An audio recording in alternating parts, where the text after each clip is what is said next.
Olá, meus amigos, aqui professor João Filho. Espero que estejam todos muito bem, todos em casa, na segurança de seus lares, mas compreendendo que a educação não pode parar. Nesse sentido, preparamos para vocês aqui uma playlist com algumas aulas, com conteúdos absolutamente relevantes, importantes para todos os vestibulares aos quais vocês venham a se submeter em brevíssimo espaço de tempo, é o que desejamos todos nós.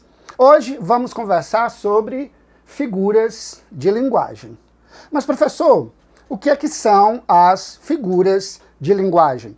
Bom, figuras de linguagem são recursos expressivos através dos quais você explora a polissemia, a conotação, ou seja, a capacidade que a linguagem tem, a capacidade que a palavra tem de assumir sentidos múltiplos, sentidos metafóricos, sentidos poéticos. Portanto, para que você possa compreender, para que você possa ler, para que você possa entender melhor um texto poético, é fundamental que você domine este assunto, que você compreenda o tema figuras de linguagem.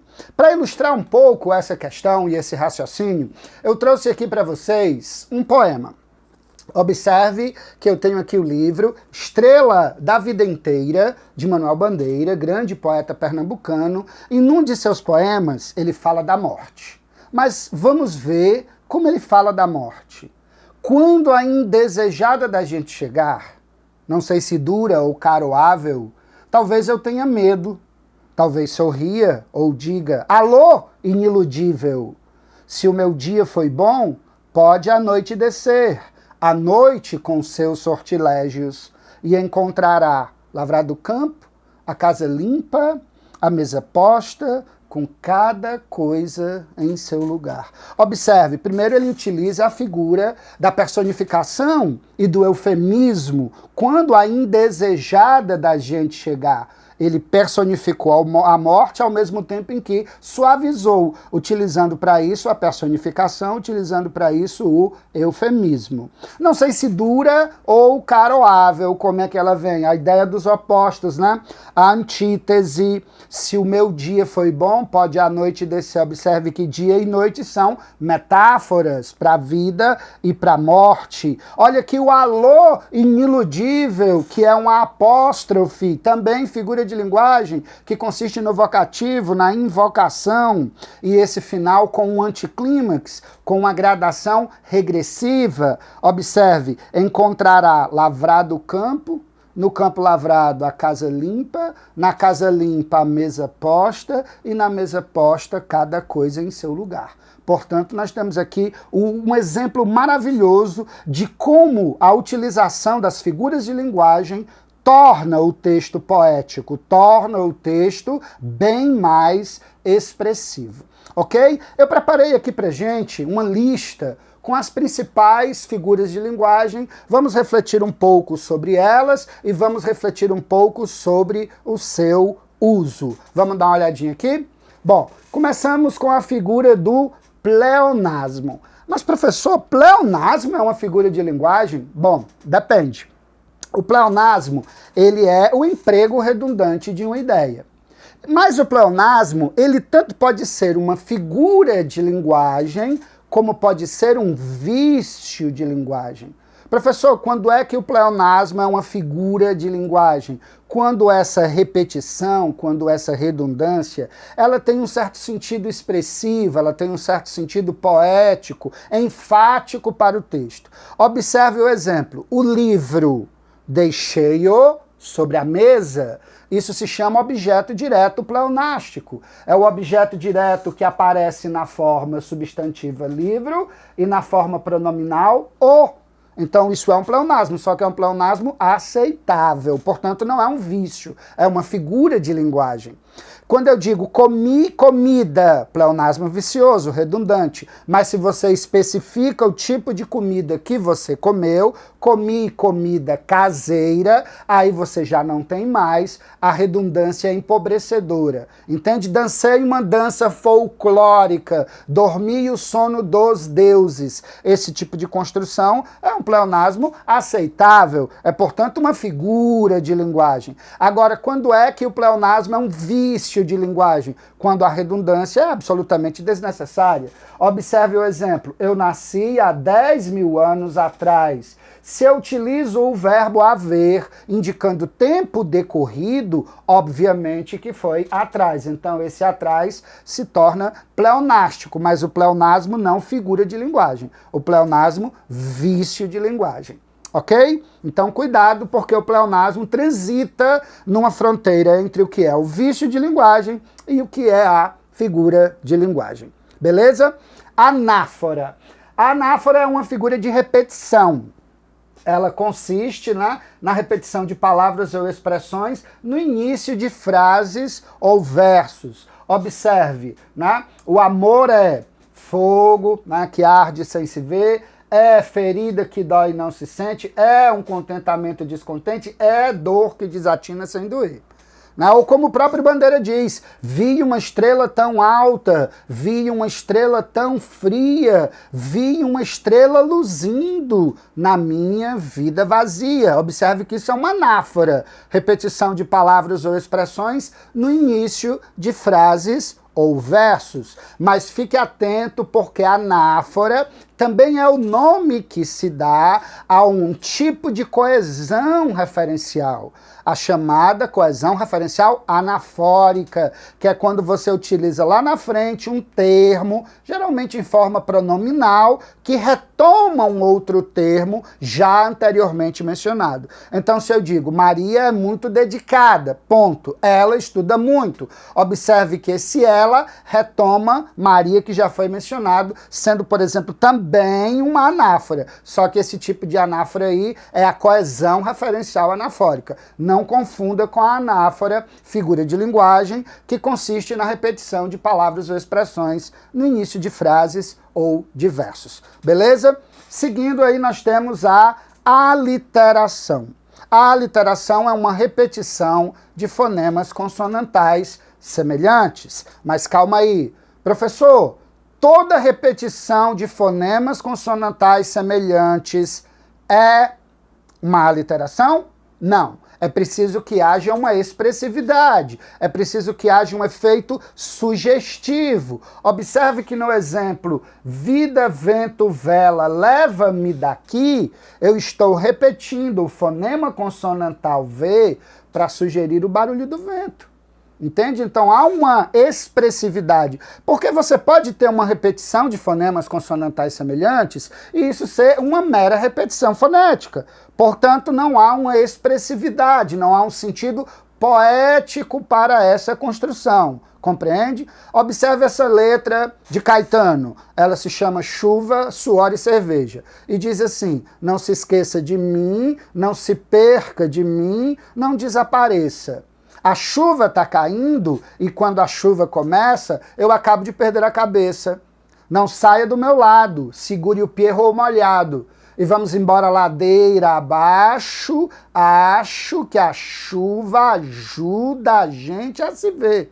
Observe que a repetição do fonema consonantal X e do fonema consonantal G, acho que a chuva ajuda a gente a se ver, não é uma repetição casual, é uma repetição intencional, porque se quer sugerir o barulho da chuva caindo. Temos, portanto, aí uma aliteração. Lembrando, meus queridos, que existe também a assonância, tá certo? E o que é uma assonância, professor? A assonância é uma repetição de fonemas vocálicos semelhantes. Como diz Bandeira também num de seus grandes poemas, aonde anda a onda, ainda onda a onda, aonde ainda anda a onda. Observe que ao repetir o fonema vocálico A e O, o poeta sugere a onda, né? A onda que vai e que vem, o batido da onda na praia, e tá esse vai e vem sugerido aí pela a assonância, que é uma repetição de fonemas vocálicos semelhantes. Ok, meus queridos? Passando adiante, nós vamos agora observar o polissíndeto. O que é o polissíndeto? Também é uma figura de repetição, tá? Essa figura de repetição é uma repetição intencional do conector oracional. Geralmente, quando você utiliza várias orações com a mesma função sintática, você tende a repetir o conector. Observe o que acontece aqui. Espero que seja leve, que seja breve, que seja doce. Essa repetição aqui, professor, ela pode ser chamada de anáfora? Pode, mas observe que é uma coisa específica. É a repetição do conector oracional. Para isso, eu trouxe aqui para a gente também um belo poema de Olavo Bilac, intitulado A um Poeta. Observe aqui essa primeira estrofe apenas, tá bom? Longe do estéril turbilhão da rua, Beneditino escreve: no aconchego do claustro, na paciência e no sossego, trabalha e teima e lima e sofre e sua. Observe que ao repetir e teima, e lima, e sofre, e sua, eu estou repetindo o conector oracional. O conector coordenativo aditivo e. Professor, e para que serve? Qual é o efeito expressivo dessa repetição? Muito simples, meus queridos. Eu quero enfatizar o denodo, eu quero enfatizar o empenho, eu quero enfatizar a dedicação com que o monge beneditino exerce a sua função, exerce o seu trabalho. E assim deve ser o poeta, dedicado e sofre, teima e lima e sua, para que a sua obra saia a contento, para que sua obra atinja a tão sonhada perfeição formal de que tanto nos falam os poetas do parnasianismo. Observe que a próxima figura é o clímax ou gradação. Lembrando que existe a gradação progressiva e existe a gradação regressiva, tá bom? A gradação progressiva, ela se chama clímax.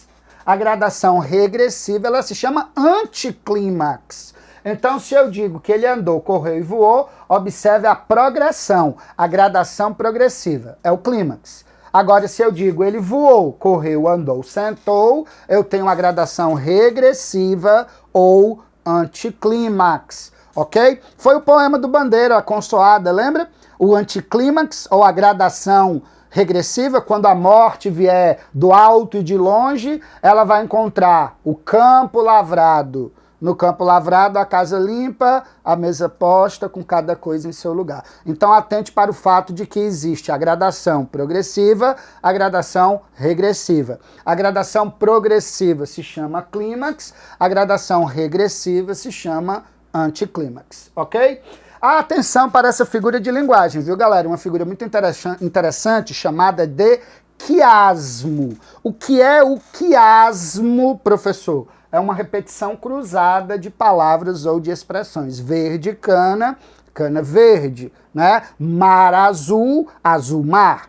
Um dos quiasmos, inclusive, mais famosos, né? Uma repetição cruzada, até porque a palavra quiasmo, ela vem do grego quiasmos. E quiasmos é a letra X. E a letra X representa a ideia de cruzamento. Professor, qual é o quiasmo mais famoso, qual é o quiasmo mais conhecido da literatura brasileira? É o famoso poema No Meio do Caminho, de Carlos Drummond de Andrade, no qual ele diz: no meio do caminho tinha uma pedra no meio do caminho, fazendo aí essa repetição cruzada, que também é uma figura de linguagem conhecida com o nome de quiasmo. Já que a gente está falando dessas figuras de repetição, deixa eu mencionar aqui, a título de anotação complementar, você que está me acompanhando agora, queria falar aqui de uma figura chamada epizeuxe, tá? A epizeuxe, figura que eu não coloquei aqui na lista, mas vou pedir que você anote, que está me acompanhando, epizeuxe com X, tá?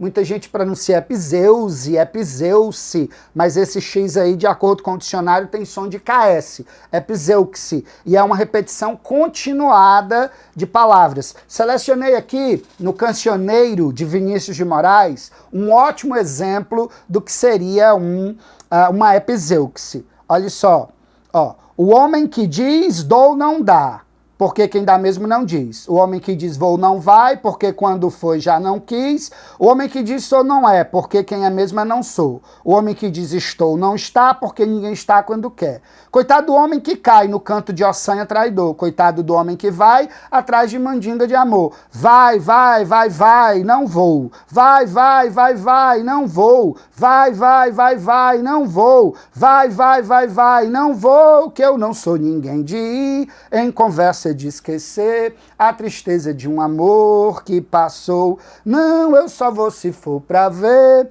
uma estrela aparecer na manhã de um novo amor. Olha, vai, vai, vai, vai, entende? É a sua mãe lhe mandando entrar em casa, né? Vem, vem, vem, vem, vem. Ou o seu professor de educação física pedindo para você correr, corre, corre, corre. Essa repetição continuada, essa repetição seguida, ela se chama de epizeuxia, ok? Então, dando sequência à nossa conversa sobre figuras de linguagem, vamos agora para algumas das figuras de omissão. E nas figuras de omissão, nós temos a elipse, que é a supressão de um termo identificável pelo contexto. Atente para o fato de que numa elipse eu omito um termo, eu escondo um termo, mas esse termo pode ser facilmente identificável pelo contexto onde ele ocorre. E aqui, vírgula, o silêncio. Observe que bem aqui eu posso subentender que aqui está o silêncio, aqui mora o silêncio, aqui jaz o silêncio, fica, permanece. Ou seja, existe um termo que está sendo omitido, mas que pode ser identificado pelo contexto, e isso se chama elipse. E elipse é diferente de zeugma, porque a zeugma é a supressão de termo já expresso anteriormente, que eu quero apenas evitar que se repita. Então, observe, hoje faço tudo, amanhã, vírgula, você.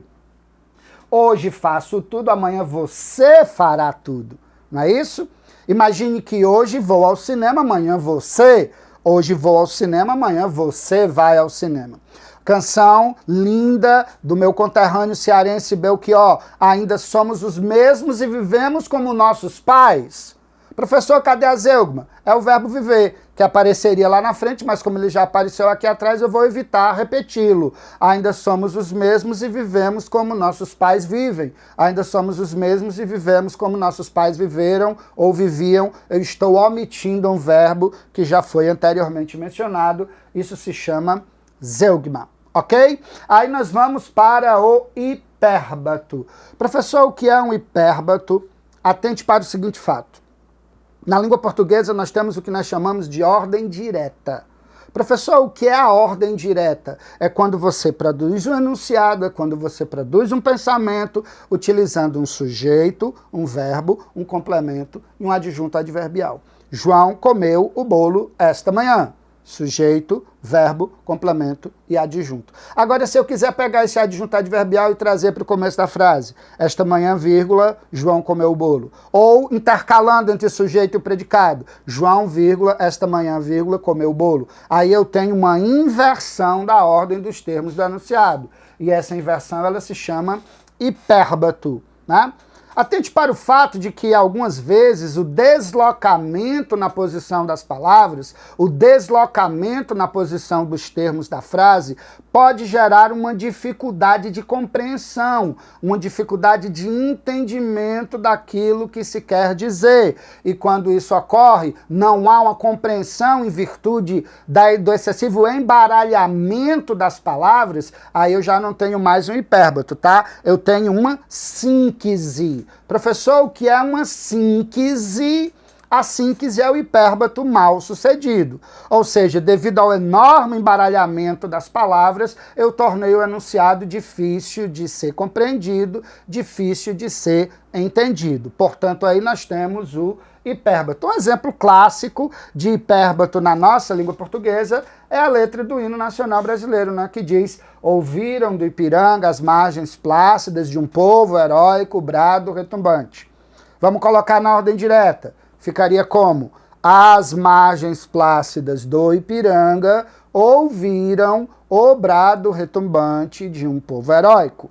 portanto, ao embaralhar a frase, nós temos aí o deslocamento, a inversão dos termos, e o que constitui um hipérbato. Ok, meus queridos? E aí nós temos a anástrofe, não confunda com o hipérbato. O hipérbato é a inversão da ordem dos termos, é trazer o adjunto para cá, é deslocar o sujeito para depois do verbo, é intercalar um termo. Vamos agora para o nosso próximo slide, galera. E no nosso próximo slide, a gente vai dar uma olhadinha agora nas figuras de oposição, nas figuras de confronto. E aí nós temos basicamente a antítese, o paradoxo e o oxímoro.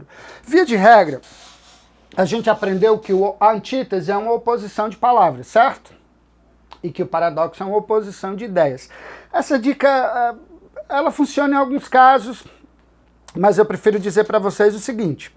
Na antítese, nós temos uma oposição de termos não excludentes, ou seja, termos que estão em referenciais distintos, compreende?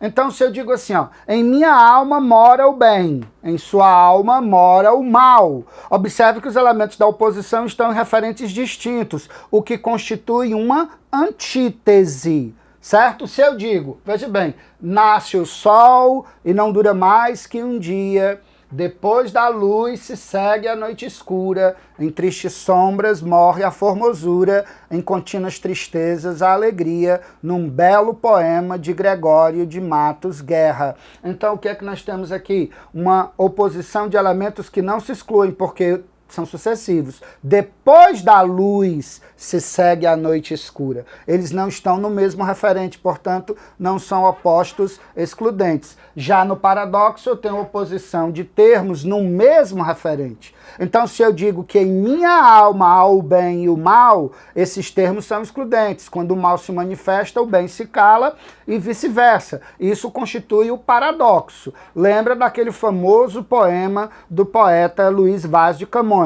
O amor é fogo que arde sem se ver. O amor é figura que dói e não se sente, né? O amor é um contentamento descontente. O amor é fogo que desatina e por aí vai. Então, quando eu estou trabalhando a oposição de elementos, né? O amor é fogo que arde sem se ver, é ferida que dói e não se sente, é um contentamento descontente, é dor que desatina sem doer. Eu estou falando das contradições do mesmo sentimento. Daí eu tenho o paradoxo. Então, oposição de ideias no mesmo elemento, paradoxo. Oposição de ideias em elementos distintos, antítese.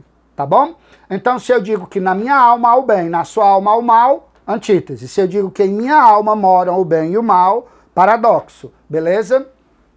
O oxímoro, na verdade, galera, ele pode ser sinônimo de paradoxo, tá? Porque o oxímoro é um paradoxo radical, ou seja, uma oposição de elementos no mesmo referente, de certo modo mais extremado. Mas o que é ou não extremo é uma questão de ponto de vista. Então, se eu digo que Patativa do Assaré é um analfabeto erudito, ou que aquela grande velha sábia é cega e vidente, aí eu já tenho um oxímoro ou paradoxo. Mas para efeito de vestibular, você pode chamar paradoxo de oxímoro e vice-versa. Só não pode chamar oxímoro ou paradoxo de antítese, tá bom?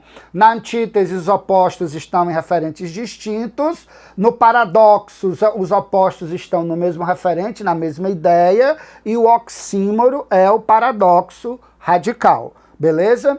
Dando continuidade, nós chegamos agora em 3 figuras de comparação importantíssimas. A metáfora, que aqui para nós é, na verdade, a mãe, não é, de todas as figuras de linguagem, não é? Que é a comparação implícita. É quando você compara um elemento ao outro sem explicitar o elemento de comparação. Se eu digo amor é fogo, né? Você é uma flor, você é a luz dos meus olhos, observe que eu estou fazendo uma comparação, mas sem explicitar elementos comparativos. Agora, se eu digo o amor arde tal qual o fogo, o amor arde como o fogo, ou você, meu amor, é frágil tal qual, tal como, ou como uma flor, aí eu já tenho a símile, que é a comparação explícita. Eu estou explicitando os elementos da comparação, beleza? Então, metáfora, comparação implícita, em que se altera o sentido de uma palavra estabelecendo comparações sem explicitar elementos comparativos, e assímile é uma comparação explícita, belo como, tal como ou tal qual o pôr do sol, beleza? Agora imagine que você está lendo um texto em que há várias metáforas. Você está lendo um texto, um poema em que há várias símiles, em sucessão, vários elementos comparativos. Aí o que é que você tem? Uma alegoria.